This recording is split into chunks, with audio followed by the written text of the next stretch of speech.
الله الرحمن الرحيم الحمد لله رب العالمين والصلاة والسلام على بعلومه وعلومهم أجمعين آمين يا رب العالمين أنه قال بسم الله الرحمن الرحيم باب أداء الخمس من الإيمان.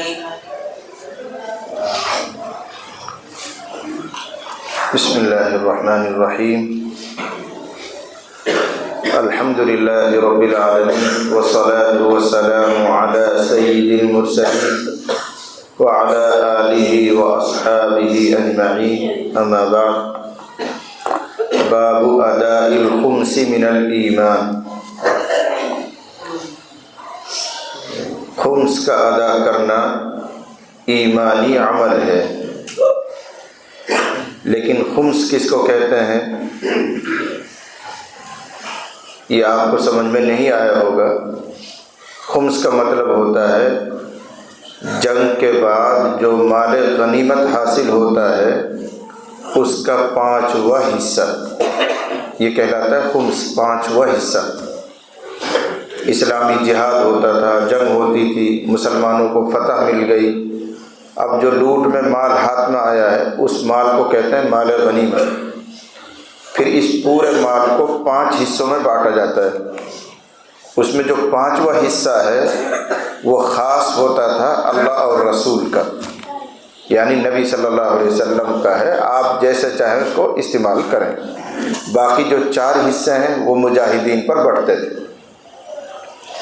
قرآن کریم میں 10واں پارہ اسی حکم سے شروع ہوتا ہے وَاعْلَمُوا أَنَّمَا غَنِمْتُم مِّن شَيْءٍ فَأَنَّ لِلَّهِ خُمُسَهُ. یہ جو حفاظ ہیں علماء سمجھ گئے ہوں گے کہ جو کچھ تم کو مال غنیمت حاصل ہو اس کا 5واں حصہ اللہ اور رسول کے لیے. اللہ کا تذکرہ تو ویسے ہی ہے، کوئی اللہ تھوڑی لے گا اس کو، وہ تو تمہید کے لیے، تائید کے لیے، ورنہ اصل وہ 5واں حصہ رسول کا ہے، رسول کے رشتہ داروں کا ہے، یتیموں کا ہے. جہاں آپ چاہیں وہاں خرچ کریں، وہ نبی کے لیے مختص ہو گیا 5واں حصہ.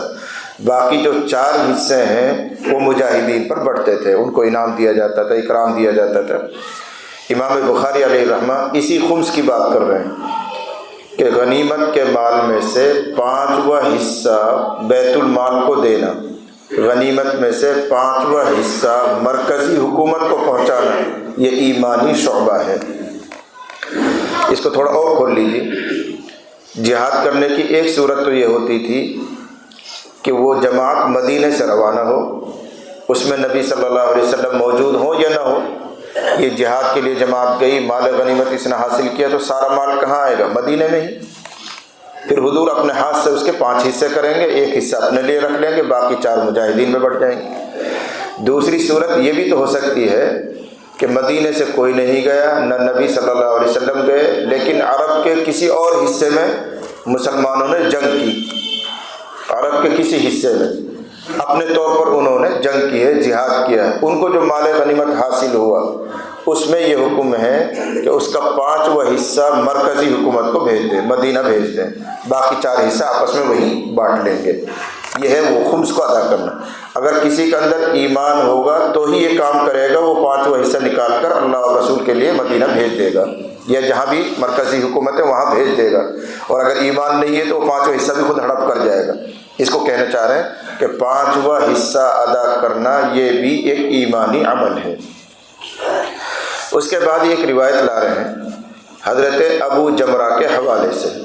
یہ حضرت ابو جمرہ رضی اللہ عنہ حضرت ابن عباس رضی اللہ عنہ کے شاگرد ہیں، اور یہ اس زمانے کی بات ہے جو آ رہی ہے آگے چل کر، جب حضرت ابن عباس رضی اللہ عنہ حضرت علی رضی اللہ عنہ کی طرف سے کوفہ کے نہیں بصرہ کے گورنر تھے. کوفہ نہیں، بصرہ. کوفہ میں تو حضرت علی خود رہتے تھے، اور بصرہ میں حضرت ابن عباس رضی اللہ عنہ وہاں کے گورنر تھے حضرت علی کی طرف سے. اور بصرہ میں جو زبان بولی جاتی تھی اس زمانے میں وہ فارسی کی زبان تھی، فارسی بولی جاتی تھی، اور حضرت ابن عباس رضی اللہ عنہ فارسی زبان جانتے نہیں تھے. اس لیے بیچ میں کوئی ترجمان چاہیے جو ان کی بات کو سمجھ کر حضرت ابن عباس کو سمجھا دے اور ابن عباس کی بات کو نقل کر کے بصرہ والوں کو سمجھا دے. حضرت ابن عباس رضی اللہ عنہ بڑے مفسر بھی تھے، محدث بھی تھے، سبق پڑھایا کرتے تھے، تو لوگ آتے تھے سبق پڑھنے کے لیے. حضرت ابو جمرہ رضی اللہ عنہ انہی میں سے ہیں جو سبق پڑھنے کے لیے حضرت ابن عباس کے پاس آتے تھے۔ ابن عباس رضی اللہ عنہما کو لگا کہ یہ بڑے سمجھدار طالب علم ہیں، ہوشیار ہیں، اور استاد کو ہوشیار شاگرد کی ضرورت پڑتی ہے۔ تو حضرت ابن عباس رضی اللہ عنہ نے فرمایا تم میرے پاس ٹھہر جاؤ، اور مجھ کو جو کچھ تنخواہ ملتی ہے بیت المال سے، جو مجھے وظیفہ ملتا ہے، اس میں سے میں تمہیں اپنی طرف سے کچھ حصہ دے دیا کروں گا۔ مثلا مجھ کو سال میں 1,00,000 روپے ملتے ہیں تو آدھا میں رکھ لوں گا، آدھا تجھے دے دوں گا، تو میرے پاس رک جائے۔ حضرت ابن عباس رضی اللہ عنہ نے ابو جمرہ سے کہا تم میرے پاس ٹھہرو، اس لیے میرا یہ فائدہ ہوگا کہ تم میری ترجمانی کر سکو گے۔ میں عربی بولتا ہوں، تم عربی سمجھ لیتے ہو تو ان کو سمجھا دیا کرو گے فارسی میں، اور ان کی بات سن کر تم مجھے بتا دو گے کہ یہ کہنا چاہ رہے ہیں، تو بیچ میں تم رہو گے، ٹھہر جاؤ۔ تو ابو جمرہ زیادہ وقت تو نہیں ٹھہر سکے، 2 مہینہ حضرت ابن عباس رضی اللہ عنہ کے ساتھ رہے ہوئے۔ اس زمانے کا یہ قصہ ہے۔ ابو جمرہ کہتے ہیں کہ ایک بوڑھیا عورت ابن عباس رضی اللہ عنہ کے پاس آئی ایک مسئلہ پوچھنے کے لیے، اور بوڑھیا نے مسئلہ یہ پوچھا روغنی گڑھے میں نبیذ بنا سکتی ہوں یا نہیں، اور اس نبیذ کو پی سکتی ہوں یا نہیں، لیکن یہ تمہارے لیے نئی چیز ہے، میں اس لیے سمجھاؤں۔ گڑھا کا مطلب مٹکا، اور روغنی مطلب جس پر رنگ چڑھا دیا گیا ہو۔ جب یہ مٹکا رہتا ہے جو ہمارے گھروں میں ہوتا ہے، چاہے اس کو آگ پر پکا لیا گیا ہو، جو مٹکی آتی ہے، مٹکا آتا ہے، یہ آگ پہ سکا ہوا ہی تو ہوتا ہے، مٹی کا ہوتا ہے، لیکن آگ پر پکا لیا جاتا ہے، پھر بھی یہ تاثیر ہوتی ہے اس میں کہ اس کے سوراخ اور مسامات کھلے رہتے ہیں۔ جب نئے مٹکا ہوتا ہے آپ اس میں پانی بھرتے ہیں تو 1-2 دن تک وہ رشتہ بھی رہتا ہے، باہر سے ہوا لگتی ہے تو پانی ٹھنڈا ہو جاتا ہے، وہ مسامات کی وجہ سے ہوتا ہے۔ عرب والے ایسا کرتے تھے کہ اس مٹی کے مٹکے پر روغن کرتے تھے، رنگ پینٹ چڑھا دیا کرتے تھے۔ اب وہ سوراخ بند، اس میں ہوا پاس نہیں ہوگی، اندر کی کوئی چیز رسے گی نہیں، اس کو کہتے ہیں روغنی مٹکا، روغنی گڑھا، اردو میں کہیں گڑھا، میں اس کو میواتی کے لیے کہہ دوں روغنی مٹکا۔ ایک چیز ہوتی ہے نبیذ، اس کو سمجھو۔ نبیذ کا مطلب یہ ہوتا ہے کھجور، کشمش یا کوئی بھی ایسی میٹھی چیز پانی میں ڈال دی، اب وہ رات بھر پانی میں پڑی رہیں گی، اور صبح ہونے تک یا اگلے دن شام تک وہ چیز اس میں گل جائے گی، اور اس کی مٹھاس پانی میں منتقل ہو جائے گی، پھر پانی کو چھان کر پی لیں گے۔ یہ جو پانی تیار ہوا اس کو نبیذ کہتے ہیں۔ عرب والے ایسا خوب پیتے تھے، اس لیے کہ ان کا پانی کھارا ہوتا تھا، تو شربت کے طور پر ایسا کرتے تھے، رات میں کھجور ڈال دی، رات بھر وہ کھجور پڑی رہیں گی، نرم ہو گئی، صبح کو ہاتھ سے ایسے مسل دیا ان کو، کپڑے میں چھان کر وہ پانی پی لیے۔ وہ جو پانی تیار ہوا اس کو نبیذ کہتے ہیں۔ پھر اس کی کئی صورتیں ہیں، تفصیل آئے گی انشاءاللہ کتاب الصلاح میں، اور وہاں یہ مسئلہ آئے گا نبیذ سے وضو کر سکتے ہیں کہ نہیں۔ وہ پانی جس میں کھجور ڈال دیا گیا ہو اور کھجور کی مٹھاس پانی میں آ گئی ہو، نبیذ بن جاتا ہے، اس نبیذ سے وضو کر سکتے ہیں کہ نہیں۔ جیسا آج کل کوئی پوچھے روزہ کے پانی سے وضو کر سکتا ہے کہ نہیں، یہی مسئلہ اس زمانے میں چلتا تھا، نبیذ سے وضو کر سکتے ہیں کہ نہیں۔ تو اس کی تفصیل انشاءاللہ جہاں نماز کا بیان شروع ہوگا وہاں آئے گی۔ ہمیں تو یہ سمجھنا ہے کہ اگر یہ کھجور اس روغن چڑھائے ہوئے مٹکے میں زیادہ دیر تک پڑی رہیں اور اوپر سے منہ کو بند کر دیں، مٹکے کے منہ کو 24 گھنٹہ 48 گھنٹہ یہ کھجور پڑی رہیں گی تو اتنی سڑ جائیں گی کہ نشہ پیدا ہو جائے گا پانی میں، پھر وہ نبیذ نہیں شراب بن جائے گی۔ ایسا ہو جاتا تھا، اس لیے یہ بڑھیا مسئلہ آ کر پوچھ رہی ہے ابن عباس رضی اللہ عنہ سے کہ آپ یہ بتائیے کہ روغنی مٹکے میں نبیذ تیار کر سکتی ہوں کہ نہیں۔ تو حضرت ابن عباس رضی اللہ عنہ نے فرمایا نہیں۔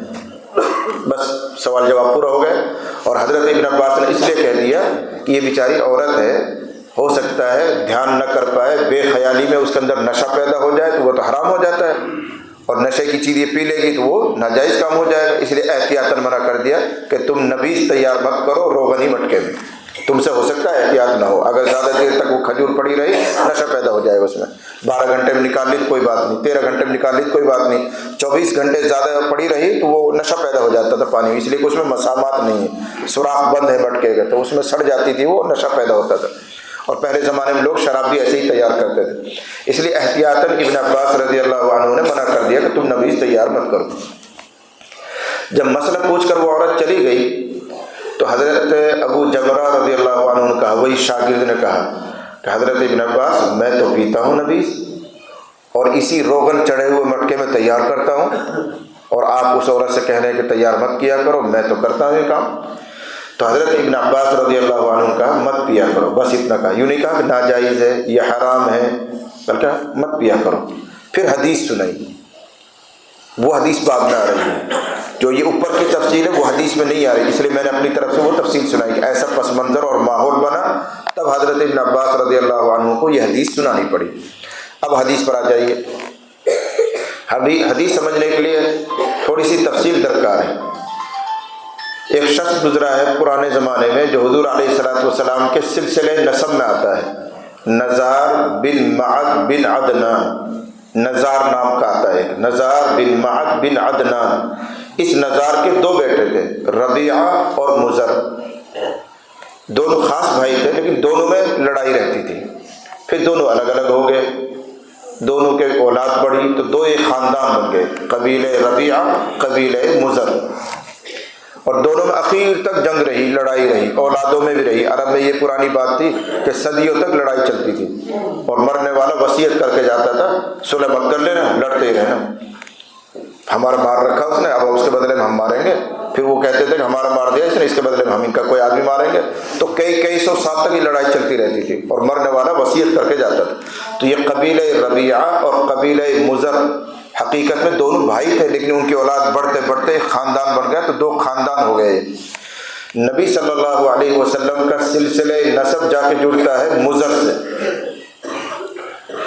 اور ربیعہ جو ہے اس کی ایک شاخ ہے، اس خاندان کی ایک شاخ ہے عبد القیس، قبیلہ عبد القیس کے نام سے۔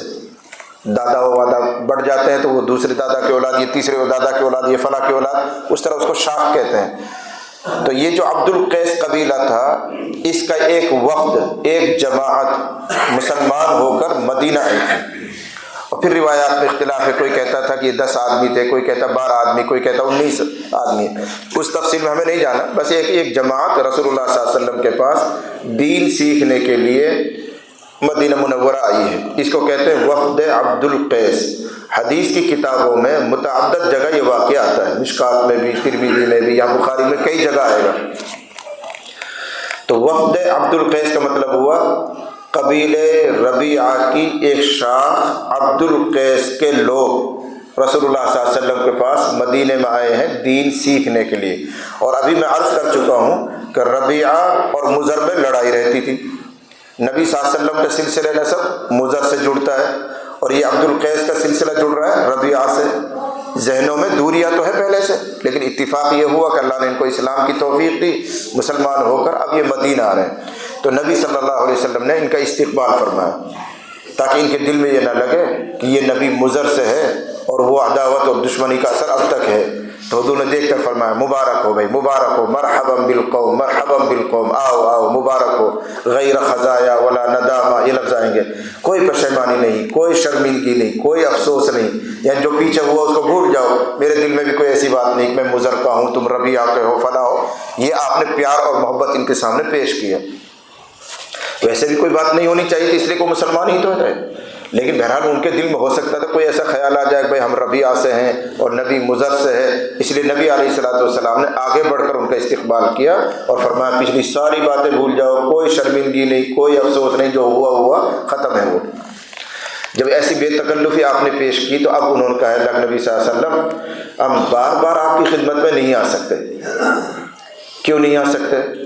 اس لیے کہ ہم بحرین سے آئے ہیں، ایک دوسرا ملک تھا، وہاں سے ہم لوگ آئے ہیں، اور ہمارے راستے میں قبیلہ مضر کے مختلف خاندان آباد ہیں۔ جب ہم وہاں سے مدینہ آئیں گے تو درمیان میں قبیلہ مضر کے بہت سے خاندان آباد ہیں، اور ان سے ہماری لڑائی رہتی ہے، تو ہم جب چلیں گے آئیں گے ہو سکتا ہے ان سے کوئی جنگ ونگ ہو جائے، اس لیے ہم بار بار آپ کی خدمت میں نہیں آ سکتے۔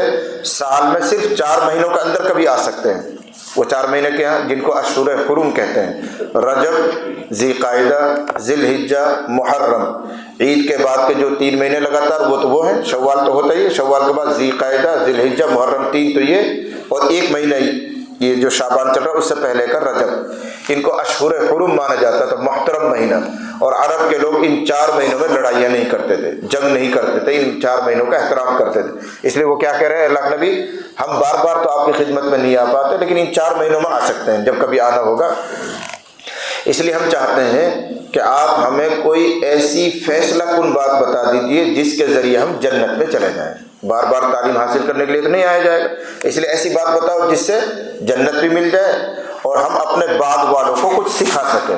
بعد والوں سے مراد وہ جو ہمارے گاؤں میں رہ گئے اور ہمارے ساتھ نہیں آئے. ہم تو 10 آدمی ہیں، 11 آدمی ہیں، واپس جا کے اپنے گاؤں والوں کو ہم دین کی تعلیم دے سکیں. ایسی کچھ تعلیم ہمیں دے دیجئے جو فیصلہ کن ہو، جس سے ہم جنت بھی چلے جائیں اور ہمارے بعد والوں کو اسلام کی تعلیم بھی مل جائے. تو نبی صلی اللہ علیہ وسلم نے ان کو 4 باتوں کا حکم دیا. وہ 4 باتیں کیا تھی وہ تو میں جب ترجمہ کروں گا وہ سامنے آئیں گی. اور 4 قسم کے برتنوں کے استعمال کرنے سے منع فرمایا کہ یہ 4 قسم کے برتن استعمال مت کرنا.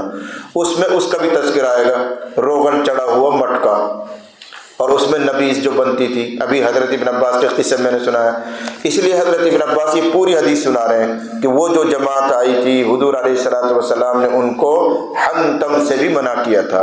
اور حنتم وہ مٹکا کہلاتا ہے جس پر روغن چڑھایا گیا ہو.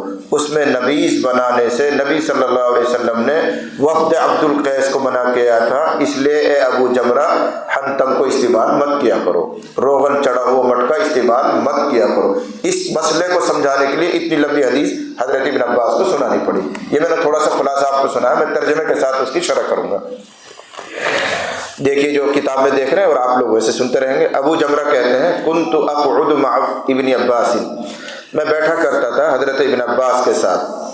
بیٹھا کرتا تھا مطلب مجلس میں آتا تھا، سبق میں بیٹھتا تھا. فیجلسنی علی جریس سریری، تو حضرت ابن عباس رضی اللہ عنہ مجھ کو اپنے تخت پر بٹھا دیا کرتے تھے، اپنی چوکی پر، گدی پر، جو استاد کی گدی ہوتی ہے اسی پر بٹھا لیا کرتے تھے. شاگرد ہونہار ہے، اچھی صلاحیت والا ہے، تو استاد اس سے شاگرد سے پیار کر رہا ہے، یہاں بیٹھا کرو، میرے پاس بیٹھا کرو. فقال، حضرت ابن عباس نے کہا اقم عندی، تم میرے پاس ٹھہر جاؤ. حتی اجعل لک سہما من مالی، یہاں تک کہ میں تمہارے لیے اپنے مال میں سے حصہ متعین کروں گا. بیت المال میں سے حضرت علی کی طرف سے جو مجھے سالانہ وظیفہ ملتا ہے اس میں سے میں تجھے کچھ دے دیا کروں گا. فاقمت معه شہرین، ابو جمرہ کہتے ہیں میں ابن عباس کے ساتھ 2 مہینے ٹھہر گئے، وہیں رہا بصرہ میں. ثم قال، پھر ابن عباس نے فرمایا. کب فرمایا تھا اس تفصیل بیچ میں چھوڑی ہے، وہ تفصیل وہی ہے جب بڑھیا مسئلہ معلوم کرنے کے لیے آئی تھی کہ روغن چڑھے ہوئے مٹکے میں نبیذ بناؤں کہ نہ بناؤں. ابن عباس رضی اللہ عنہ نے منع کر دیا. ابو جمرہ نے کہا میں تو بناتا ہوں اور اس کی بنی ہوئی نبیذ پیتا ہوں، اور اس کے پینے سے میرے پیٹ میں گیس بھی ہوتا ہے. یہ بھی انہوں نے کہا تھا اس کے پینے سے میرے پیٹ میں گیس بھی ہو جاتا ہے. تب حضرت ابن عباس نے یہ حدیث سنائی کہ مت پیا کرو، جو حنتم کہتے ہیں اس برتن کو، حنتم کو استعمال مت کیا کرو، اگرچہ حرام نہیں ہے لیکن احتیاط کے خلاف. ثم قال، پھر ابن عباس نے فرمایا ان وفد عبد القیس، کہ عبد القیس کا وفد. اب عبد القیس کو آپ سمجھ گئے ہوں گے، ربیعہ کی ایک شاخ، 2 بھائی تھے ربیعہ اور مضر، ان دونوں کے 2 خاندان بن گئے. ربیعہ خاندان میں سے ایک شاخ تھی عبد القیس، اس میں سے کچھ لوگ حضور کے پاس آئے. لما اتوا النبی، جب وفد عبد القیس نبی صلی اللہ علیہ وسلم کے پاس آیا، نیچے لکھا ہوا سن 8 ہجری میں، عام الفتح. ان کو دیکھ کر حضور نے پہچانا نہیں. فرمایا من القوم، کون لوگ ہیں بھائی، کہاں سے آئے ہو، تعارف چاہا. من القوم، یا فرمایا من الوفد، کون سی جماعت ہے، کہاں سے آئے ہیں، کہاں کے لوگ ہیں، یہ تعارف حضور نے چاہا. قالو، انہوں نے کہا ربیعۃ، نحن ربیعۃ، اصل یوں ہے ہم قبیلہ ربیعہ کے ہیں. کہتے ہوئے ڈر رہے ہیں کہ حضور تو قبیلہ مضر سے ہیں، ہم قبیلہ ربیعہ سے ہیں، کہیں کوئی بات ہو نہ جائے، پرانی دشمنی عداوت کہیں جاگ نہ جائے. قالو ربیعۃ، قال، تو حضور نے استقبال کیا مرحبا بالقوم او بالوفد، فرمایا مبارکبادی ہے قوم کے لیے، لوگوں کے لیے یا جماعت کے لیے، تم لوگ آئے تمہارے لیے خوشحال، جس کو ہم کہتے ہیں خوش آمدید، خوش آمدید. غیر خزایا ولا ندامہ، کوئی شرمندگی نہیں، کوئی افسوس نہیں، تکرار ہے، معنی ایک ہی ہے.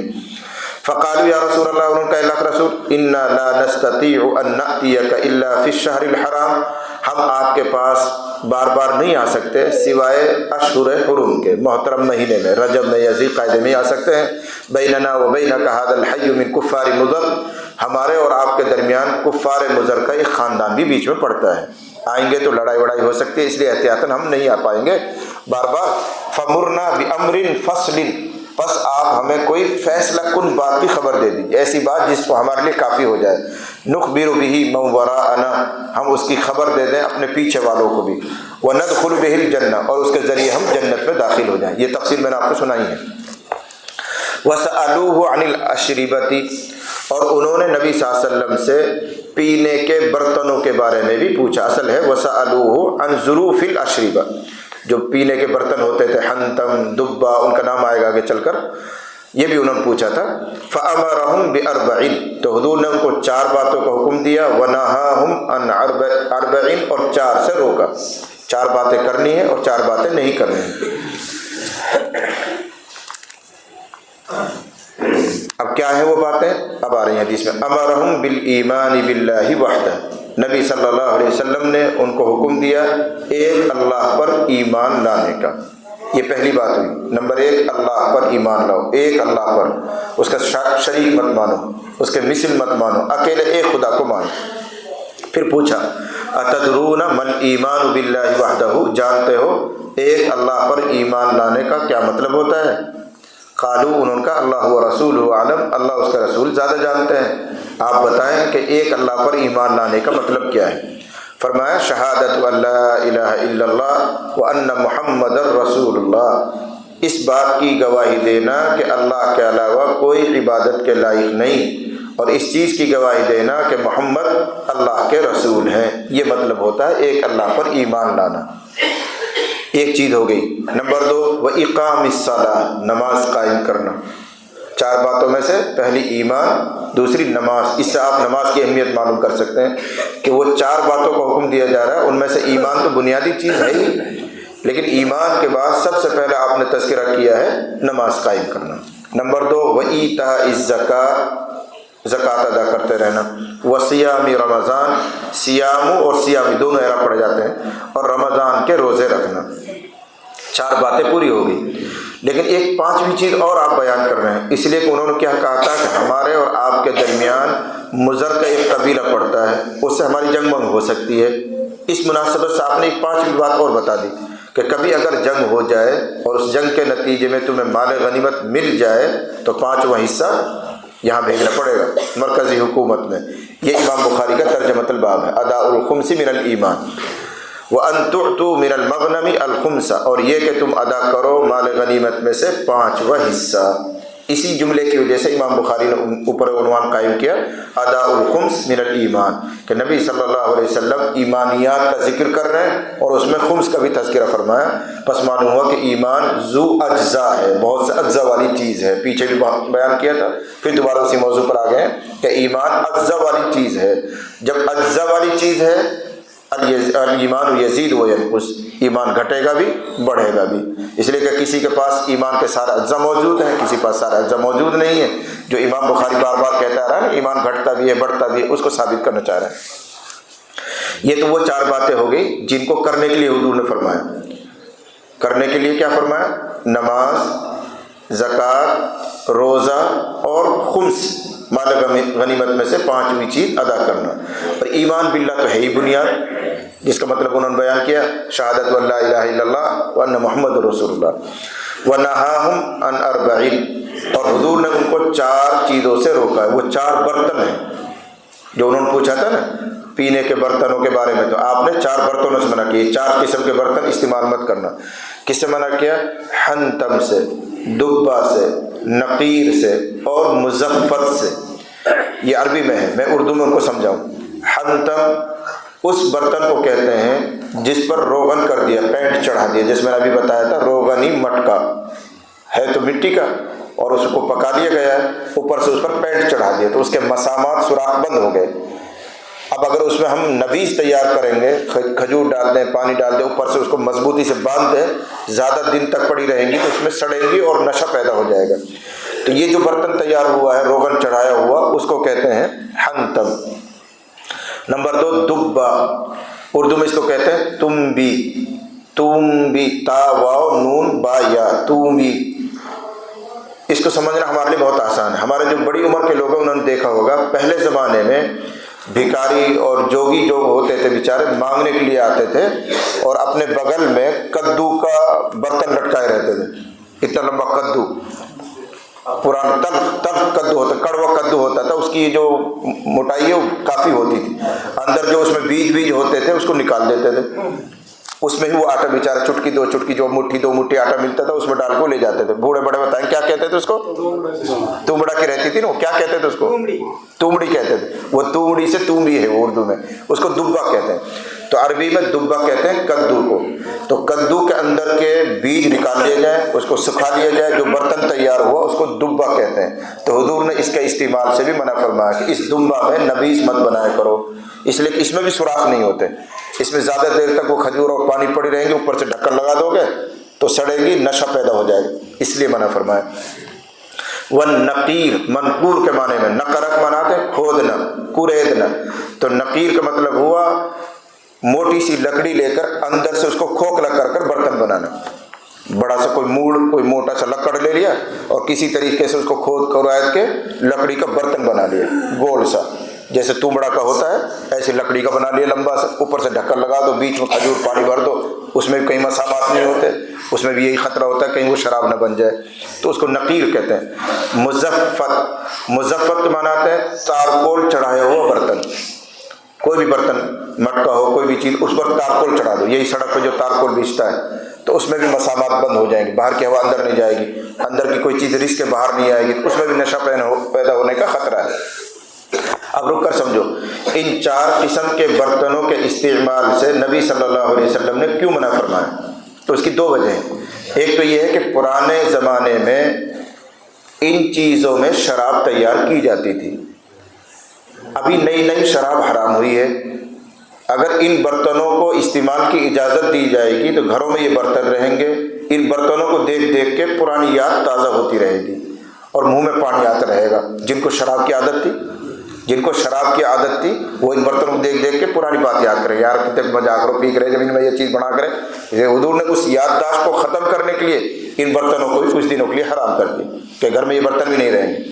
اس کو ایسے ہی سمجھو, اگر کسی آدمی کی بیڑی آپ نے چھڑوا دی کسی حکمت سے طریقے سے, تو آپ اس کو پابند کریں گے جیب میں ماچس بھی مت رکھنا. اگر جیب میں ماچس پڑے رہے گی اور بجے گی تو پھر بیڑی کی یاد آئے گی اور پھر کبھی بدار سلگا بھی لے گا اور سٹکی مار لے گا. اس لیے ماچس بھی جیب میں مت رکھنا بھائی. اصل چیز تو جو منع کی گئی وہ بیڑی ہے, لیکن جیب میں ماچس پڑی رہے گی تو کہیں سے ٹھوٹیاں پھوٹیاں اٹھا کے ہو سکتا ہے سلگا لے, اس لیے بیڑی یہ ماچس ہی بند کرو. تو ایسے ہی یہاں ہے, اصل حرام چیز تو وہ شراب تھی جو ان برتنوں میں تیار ہوتی تھی, لیکن اگر یہ برتن گھر میں رہیں گے تو لوگوں کو پرانی یاد تازہ ہوگی, شراب یاد آیا کرے گی. ہو سکتا ہے یاد آ کے کبھی مغلوب ہو جائیں, شراب پی پا لیں.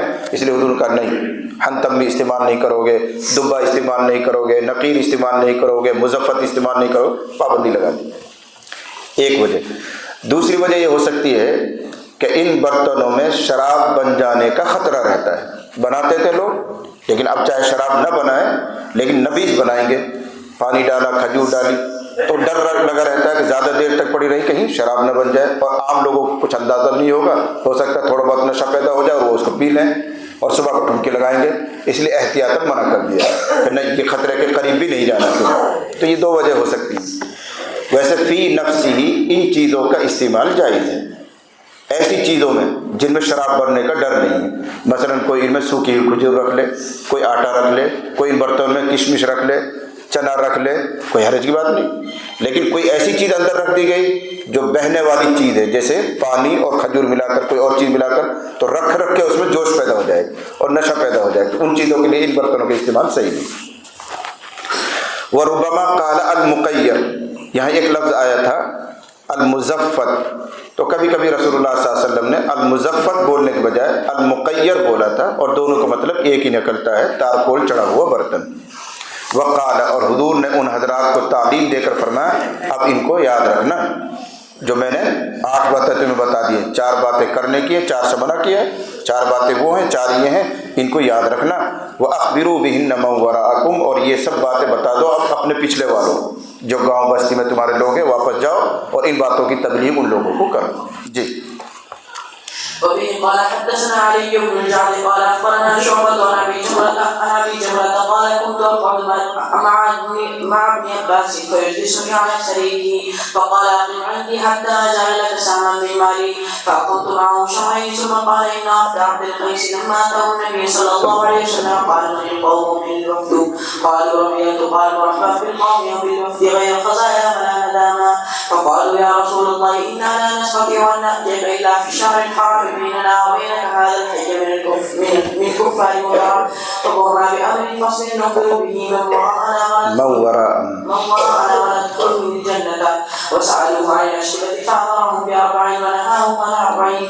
أمرهم بالإيمان بالله وحده قال تدرون ما الإيمان بالله وحده قالوا الله ورسوله أعلم قال شهادة أن لا إله إلا الله وأن محمدا رسول الله وإقام الصلاة وإيتاء الزكاة وصيام رمضان وأن تعطوا من المغنم الخمس ونهاهم عن 40 عن الحنتم والدباء والنقي والمصفة ربما قال المخير وقال احفظوهن واخبروا بهن من وراءكم.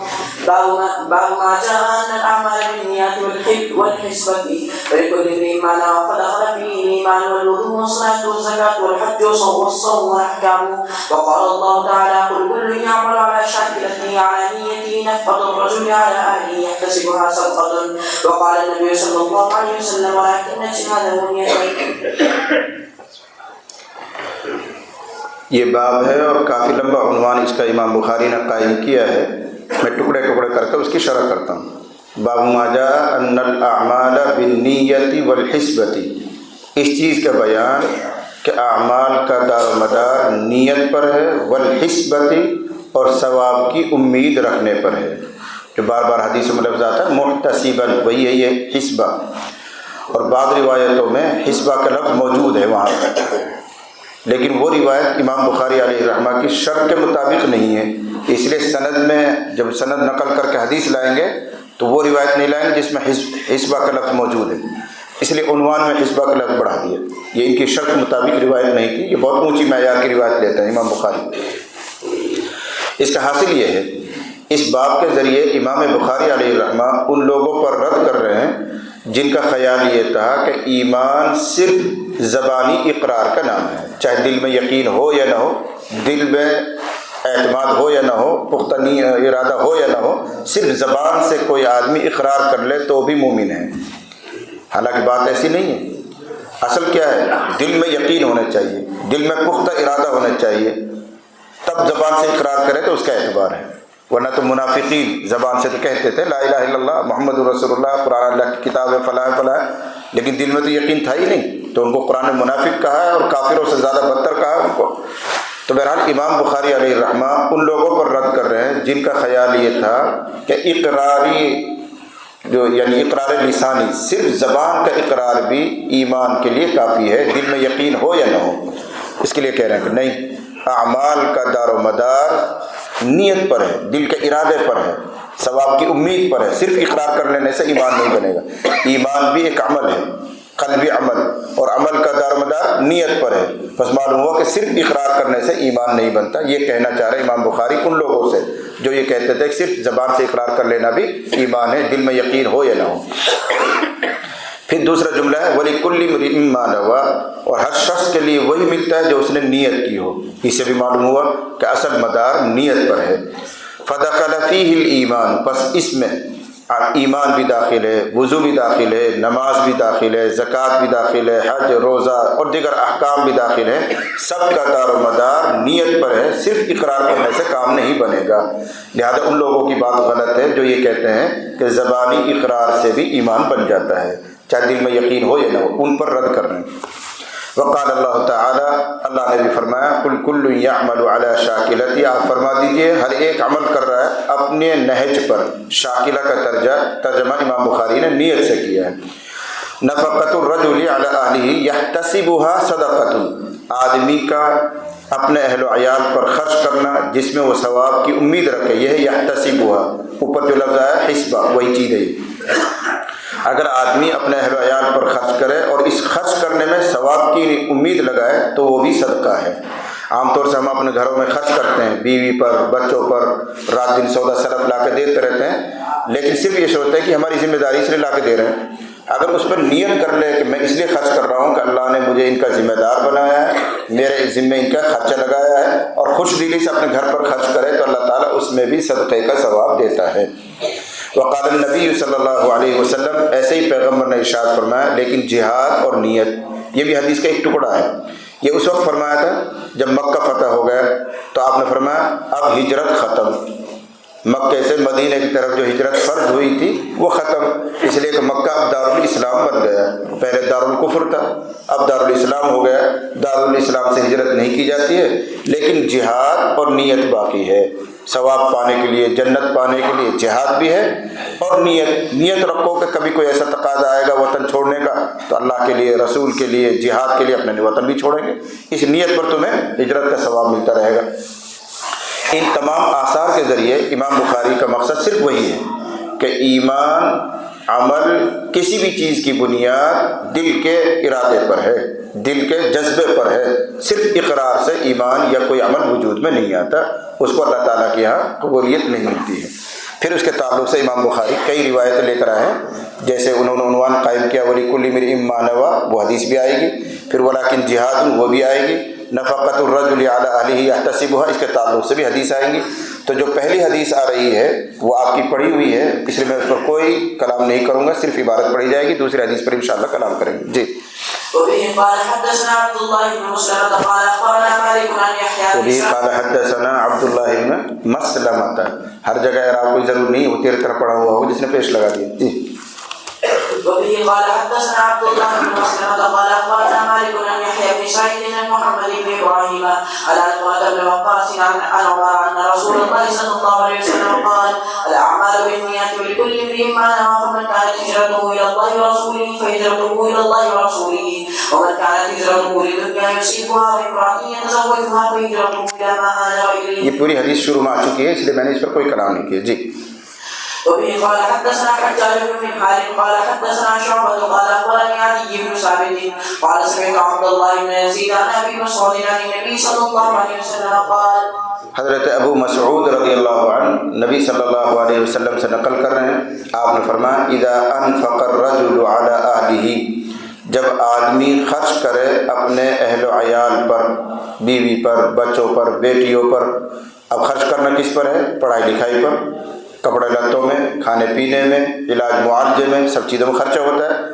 ان خرچ کرنے میں اگر وہ ثواب کی نیت کرے، اذا انفق الرجل على اهله، جب آدمی خرچ کرے اپنے گھر والوں پر، اپنے اہل و عیال پر، يحتسبها، اور اس میں وہ ثواب کی امید رکھے، یعنی یہ نیت کر لے کہ اللہ نے چونکہ میرے ذمہ لگایا ہے، اس لیے اللہ کا حکم پورا کرنے کے لیے میں ان کی ضروریات پوری کر رہا ہوں، اس لیے میں ان پر خرچ کر رہا ہوں۔ فَهِيَ لَهُ صَدَقَةٌ، تو یہ بھی اس کے لیے صدقہ ہے۔ بلکہ اور کتابوں کی حدیث میں یوں بھی آیا ہوا ہے، اس میں 2 اجر و ثواب ملتے ہیں۔ اگر آپ صدقہ کریں باہر، اپنے گھر سے باہر، مسجد میں، غریبوں میں، کسی اور میں، تو ایک صدقہ ہے۔ اپنے گھر میں خرچ کریں گے تو حدیث میں آیا فَهِيَ سِنْتَانِ، وہاں ڈبل ملتا ہے، ایک تو صدقے کا ثواب بھی ملتا ہے، دوسرے رشتہ ناطے کو نبھانے کا ثواب ملتا ہے۔ یہ بیوی، یہ بچے، یہ بیٹے سب آپ کے رشتہ داری تو ہیں، ان کا حق ادا کر رہے ہیں آپ، تو حق کی ادائیگی کا ثواب بھی ملے گا، خرچ ادا کرنے کا بھی ثواب ملے گا۔ لیکن آدمی ایسا ہوتا ہے تو وہی سمجھتا ہے کہ باہر خرچ کرنے میں ثواب ہے، تو غریبوں پر، فقیروں پر، محتاجوں پر، مسجد میں، مدرسے میں، اس جگہ خرچ کرتا ہے۔ میں منع نہیں کرتا، کرنا چاہیے، لیکن اللہ تعالیٰ نے ہمیں یہ فضیلت بخشی ہے کہ اگر آپ خوش دلی کے ساتھ اپنے اہل و عیال پر خرچ کرو گے تو اس میں بھی اللہ تعالیٰ ایک نہیں ڈبل صدقے کا ثواب دیتا ہے۔ اس لیے اپنے گھروں میں تنگی نہیں رکھنی چاہیے، کنجوسی نہیں کرنی چاہیے، دل کھول کر اپنے اہل و عیال پر خرچ کرنا چاہیے، لیکن بیجا نہ ہو، اسراف نہ ہو، ان کی جو مانگ ہوتی ہے ناجائز وہ پوری نہیں کرنی چاہیے۔ بچہ اگر اصرار کرنا ہو تو بڑے موبائل چاہیے تو نہیں لا کے دینا چاہیے، ضرورت کے مطابق چھوٹا موبائل دے دو۔ بچہ کہے گا میری ایسی شادی ہونی چاہیے، میرے بیاہ میں تو وہی جانی چاہیے، کہا جا رہی ہے آج کل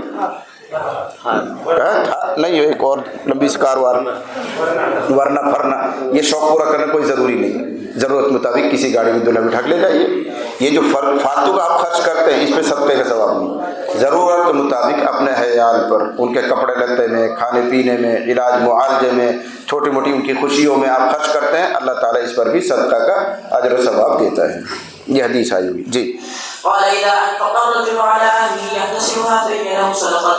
وبه قال حدثنا الحكم بن نافع قال أخبرنا شعيب عن الزهري قال حدثني عامر بن سعد عن سعد بن أبي وقاص أنه أخبره أن رسول الله صلى الله عليه وسلم قال۔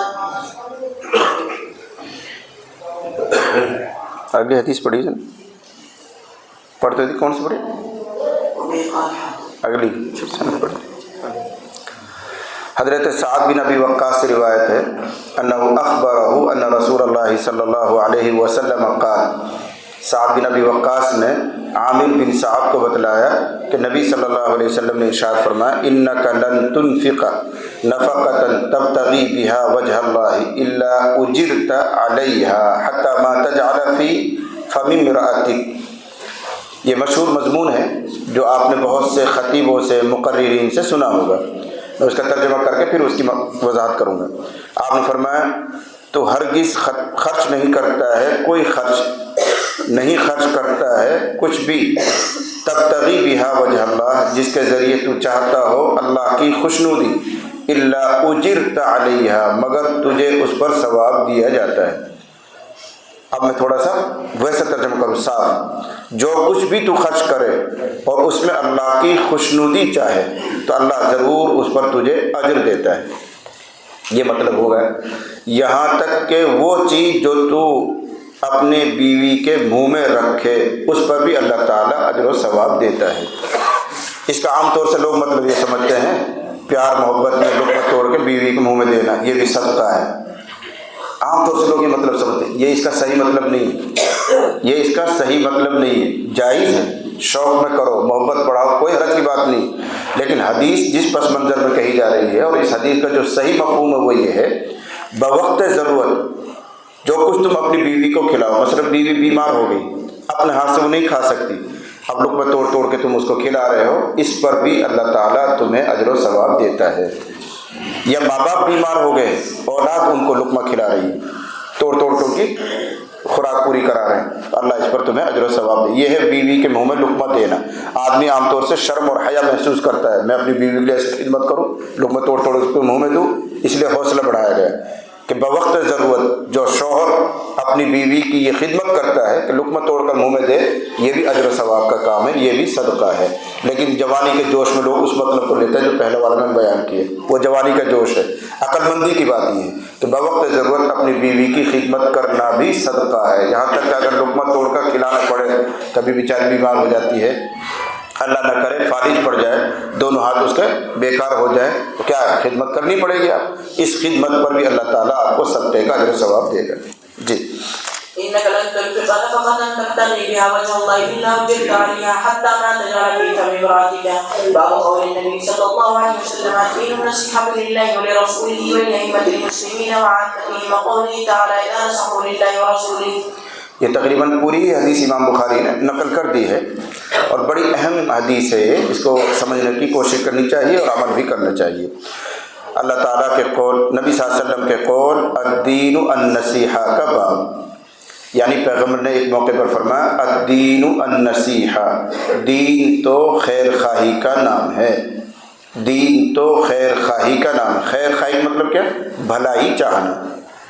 اب سوال کر رہے ہیں صحابہ، حدیث میں آگے چل کر آ رہا ہے، اے اللہ کے نبی لیمن، کس کی خیر خواہی چاہنا، کس کے لیے خیر خواہی کرنا؟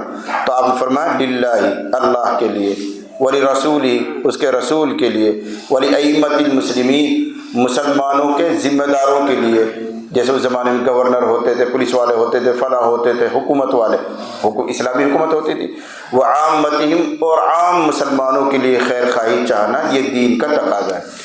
اس حدیث کو اگر سمجھنا ہو تو اس حدیث کے جو بنیادی راوی ہیں حضرت جریر ابن عبداللہ آگے چل کر آ رہے ہیں، ان کے واقعے سے اس کو سمجھ سکتے ہیں۔ طبرانی وغیرہ میں قصہ آتا ہے، حضرت جریر رضی اللہ عنہ نے اپنے غلام کو بھیجا کہ جاؤ مارکیٹ سے کوئی گھوڑا میرے لیے خرید کر لاؤ۔ وہ گیا اور اپنی مہارت سے اس نے ایک شاندار گھوڑا 300 درہم میں خریدا، یعنی بات چیت کر لی۔ تو پھر وہ غلام گھوڑے کو اور گھوڑے کے مالک کو ساتھ لے کر آیا اپنے آقا حضرت جریر کے پاس تاکہ وہاں سے اس کو قیمت دلوا دوں۔ حضرت جریر رضی اللہ عنہ نے دیکھا غلام ہے، ایک اور آدمی ہے اور گھوڑا ہے۔ پوچھا بھائی کیا ہے؟ کہ حضرت آپ نے فرمایا تھا گھوڑا لے آؤ، میں گھوڑا لے آیا ہوں، لیکن میرے جیب میں پیسے نہیں تھے، اس کے مالک کو ساتھ لے آیا ہوں تاکہ آپ قیمت ادا کر دیں۔ حضرت جریر نے پوچھا کتنی قیمت میں خریدا؟ کہنے لگے 350 میں۔ حضرت جریر رضی اللہ عنہ نے اس گھوڑے کو اوپر سے نیچے تک دیکھا، معائنہ کیا اور گھوڑے کے مالک سے کہنے لگے بھائی کیا تم اس کو مجھے 400 میں بیچ سکتے ہو؟ تو مالک تو خوش ہو گئے، وہ تو 300 میں معاملہ کر کے آیا تھا، 100 روپے اور فالتو مل رہے ہیں۔ تو حضرت جریر کہہ رہے ہیں کیا تم مجھ کو اس کو 400 میں بیچ سکتے ہو؟ انہوں نے کہا صاحب جیسی آپ کی خوشی، میں تو 300 میں بھی تیار تھا، آپ 400 دیں تو آپ کی طرف سے عنایت ہے۔ تو بہرحال وہ گھوڑا والا تیار ہو گیا، کوئی بات نہیں جی 400 لے لیجیے۔ حضرت جریر نے پھر نظر ڈالی، کہنے لگے کیا تم اس کو مجھے 500 میں بیچو گے؟ اب وہ حیران مالک کہ وہ کیا کر رہے ہیں صاحب، 300 کا معاملہ ہوا تھا 400 کر دیا، 400 سے پھر 500 کر رہے ہیں۔ انہوں نے کہا صاحب جیسے آپ کی مرضی۔ پھر انہوں نے غور کہنے لگے تم اس کو مجھے 600 میں دے دو۔ انہوں نے کہا جی خوشی کی بات ہے، آپ 600 دے دیجیے۔ پھر اور دھیان کیا، ایسے بڑھاتے بڑھاتے 800 تک پہنچ گئے۔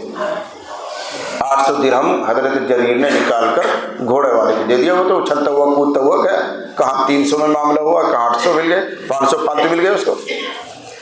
اب جو بعد کے لوگ تھے، غلام تھا، دوسرے لوگ تھے، انہوں نے پوچھا حضرت یہ کیا کام کیا آپ نے؟ وہ جب 300 میں تیار ہے، اپنے مال کو 300 میں بیچ رہا ہے، آپ نے 500 بڑھا کر اس کو 800 درہم کیوں دیے؟ تو حضرت جریر نے پوچھا اسے بتاؤ تم غور کر کے یہ 800 کا مال ہے کہ نہیں؟ لوگوں نے کہا جی 800 کا تو ہے، بلکہ یہ تو اور 900 کا بھی ہو سکتا ہے، اچھا ہے 800 کا گھوڑا ہے۔ کہنے لگے میں نے نبی صلی اللہ علیہ وسلم سے عہد کیا تھا ہر مسلمان کی خیر خواہی کرنے کا، میرے ایمان نے مجھے مجبور کیا کہ میں اس کا نقصان نہ کروں، واقعتاً یہ 800 کا ہے تو مجھے 800 ہی دینا چاہیے، چاہے وہ 300 بیچنے کے لیے تیار تھا، لیکن میری ایمانی غیرت نے مجھے مجبور کیا کہ وہ بھی مسلمان میں بھی مسلمان، میں اپنے مسلمان بھائی کے لیے بھلائی کیوں نہ چاہوں۔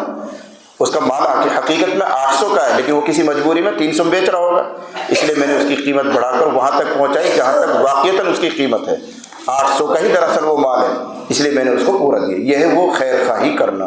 یہی جریر رضی اللہ عنہ اس حدیث کے راوی ہیں، اور وہ اپنا قصہ سنائیں گے کہ میں نبی صلی اللہ علیہ وسلم کی خدمت میں آیا اسلام پر بیعت کرنے کے لیے، مسلمان ہونے کی بیعت کرنے کے لیے۔ تو حضور علیہ الصلوۃ والسلام کا بیعت تو کر لوں گا، مسلمان تو تجھے میں کر لوں گا، لیکن میری کچھ شرطیں ہیں۔ نبی نے فرمایا ان شرطوں میں سے ایک شرط نبی نے یہ بھی لگائی، ہر مسلمان کے ساتھ تو خیر خواہی کرے گا، کبھی کسی کا برا نہیں چاہے گا۔ تو حضرت جریر کہتے ہیں میں نے یہ شرط منظور کی تھی، اور حضور علیہ الصلوۃ والسلام نے پھر مجھے مسلمان کیا، ہاتھ پہ ہاتھ لے کر بیعت کیا۔ تو ہر مسلمان کے لیے خیر خواہی کرنا، ہمدردی کرنا، یہ ایمانی تقاضا ہے۔ الدین النصیحہ کا مطلب یہ، دین تو نام ہی ہمدردی کرنے کا ہے۔ آج کل جو ہمارے دیندار ہوتے ہیں وہ خود غور کر لیں ہمارے اندر دوسروں کے لیے کتنی ہمدردی ہے۔ یہ وہی مضمون ہے جو اور ایک حدیث میں بار بار آپ کے سامنے آیا ہوا ہے، لا یؤمن احدکم حتی یحب لاخیہ ما یحب لنفسہ۔ تو میں سے کوئی آدمی اس وقت تک مومن نہیں ہو سکتا، سچا پکا کامل مومن نہیں ہو سکتا، جب تک اپنے بھائی بہنوں کے لیے وہی نہ چاہے جو اپنے لیے چاہتا ہے۔ اور بھائی بہنوں سے مراد ہے تمام مسلمان، چاہے وہ رشتے ناطے میں ہو یا نہ ہو، ہر مسلمان مرد ہر مسلمان عورت کے لیے وہی پسند کرنا جو اپنے لیے پسند کرتے ہو، اس وقت تک تم مومن نہیں بنو گے۔ اس معیار پر آنے میں بڑی محنت لگے گی۔ ہم اپنے لیے عزت چاہتے ہیں، دوسروں کو عزت پیش کرو۔ ہم اپنے لیے چاہتے ہیں کوئی ہمارے مال پر ناجائز ہاتھ نہ ڈالے، چوری نہ کرے، ڈاکہ نہ ڈالے، تو ہم بھی کسی کے مال پر ناجائز ہاتھ نہ ڈالیں۔ ہم چاہتے ہیں کہ ہماری بات سنی جائے، تو دوسروں کی بات سننے کے لیے تیار رہو۔ ہم چاہتے ہیں کہ ہمارے اوپر کوئی غصہ نہ ہو، تو دوسروں پر غصہ مت ہوا کرو۔ ہم چاہتے ہیں کہ ہماری کوئی غیبت نہ کرے، تو تم دوسروں کی غیبت کیوں کرتے ہو؟ یہ سب معیار پھیلاتے چلے جاؤ۔ جو کچھ اپنے لیے پسند کرتے ہو وہی دوسروں کے لیے پسند کرو، تب جا کے تم کامل مسلمان بنو گے۔ اس کو پیغمبر نے فرمایا الدین النصیحہ۔ امام بخاری علیہ الرحمہ نے یہی باب قائم کیا، باب قول النبی صلی اللہ علیہ وسلم الدین النصیحہ۔ دین تو خیر خواہی کا نام ہے، اللہ کے لیے خیر خواہی، رسول کے لیے خیر خواہی۔ اصل میں النصح کا لفظ آ رہا ہے، النصح، نصح کے اصلی لفظ آتے ہیں شہد میں سے موم کو الگ کرنا، خالص کرنا۔ شہد رہتا ہے اس میں موم ملا رہتا ہے، پانی وانی میں گرم میں رکھ کر کسی طرح گرم کر کے اس کے موم کو الگ کرنا، شہد کو الگ کرنا، اس کو کہتے ہیں عربی میں نصح العسل، شہد کو خالص بنانا۔ بس اللہ پر جو تم ایمان لائے ہو، رسول پر جو تم ایمان لائے ہو، قرآن پر جو تم ایمان لائے ہو، اس کو خالص رکھو، اس میں ملاوٹ مت کرو، جو حق جس کا بنتا ہے وہ پورا پورا ادا کرو۔ یہ ہے الدین النصیحہ، دین خیر خواہی کا نام ہے۔ اس معیار پر آنے کے لیے آدمی کو بڑی محنت کرنی پڑتی ہے، اپنے نفس کو دبانا پڑتا ہے، اور جب تک نہیں کرو گے کامل مومن نہیں بنو گے۔ میں بار بار یہاں تو کم کہہ رہا ہوں، پوری میوات میں کہہ رہا ہوں، اگر دین کا خلاصہ یاد رکھنا ہے تو سب سے اہم حقوق کی ادائیگی کر لو۔ چھوٹوں کا حق ادا کرو، بڑوں کے حق ادا کرو، پڑوسیوں کے حقوق ادا کرو، مسلمانوں کے حقوق ادا کرو، غیر مسلموں کے حقوق ادا کرو، جاندار چیزوں کے حقوق ادا کرو، یہاں تک کہ غیر جاندار چیزیں جیسے مسجد ہے، گھر کے سامنے کا راستہ ہے، یہ غیر جاندار چیزیں، ان کے بھی حقوق ہیں۔ جو آدمی ان سب کا حق پورا پورا ادا کرتا ہے واقعتاً وہی سچا پکا مسلمان ہے۔ اور جو صرف نماز کا، روزے کا، تلاوت کا، مسجد کا، اعتکاف کا، رمضان کا بڑا پابند ہے لیکن ان حقوق میں کمزور ہے، اللہ کی قسم دھوکے میں وہ دیندار نہیں ہے۔ وہ صرف نمازی تو ہے، وہ صرف روزہ دار تو ہے، چلے 4 مہینے لگانے کی وجہ سے وہ تبلیغی ضرور ہے، دینداری کی سرٹیفکیٹ نہیں دے سکتے آپ اس کو۔ دینداری کی سرٹیفکیٹ جب ہی ملے گا جب سب کے حق پورا پورا ادا کرتا ہو، بیوی کے بھی، اولاد کے بھی، پڑوسیوں کے بھی، ماں باپ کے بھی، اپنے چھوٹوں کے بھی، پھر مسلمانوں کے بھی، غیر مسلموں کے بھی، اخلاق کا مجموعہ بن جائے آدمی تب جا کے بنتا ہے دیندار آدمی۔ ہم نے صرف تسبیح کے نام دینداری سمجھ لیا، نماز کی پابندی کے نام دینداری سمجھ لیا، یہ دھوکہ ہے۔ کسی موقع پر بھی انشاءاللہ بات کریں گے اس عنوان پر۔ تو امام بخاری نے یہ باب قائم کیا، الدین النصیحہ، دین خیر خواہی ہے اللہ کے لیے، رسول کے لیے، مسلمانوں کے اماموں کے لیے۔ امام سے مراد یہ امام نہیں ہے یہاں پر جو مسجد میں پڑھاتا نماز، امام سے مراد ہے سیاسی ذمہ دار۔ اسلامی حکومت ہوتی تھی، اس کے چھوٹے بڑے عہدے داران ہوتے تھے، وہ ائمہ مراد ہے جن کو ہم خلفاء کہتے تھے، ذمہ دار۔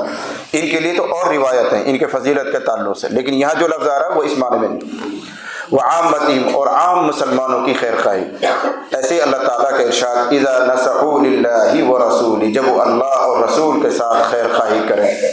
اس کے بعد حدیث نقل کی انہوں نے، وہی جو اس کا خلاصہ میں نے سنایا تھا حضرت جریر والا۔ جی وبه قال حدثنا مسدد قال حدثنا يحيى عن اسماعيل قال حدثني قيس بن ابي حازم عن جرير بن عبد الله البجلي قال بايعت رسول الله صلى الله عليه وسلم على اقام الصلاه وايتاء الزكاه والنصح لكل مسلم. وبه قال حدثنا ابو النعمان قال حدثنا ابو عوانة عن زيادة بن علاقة قال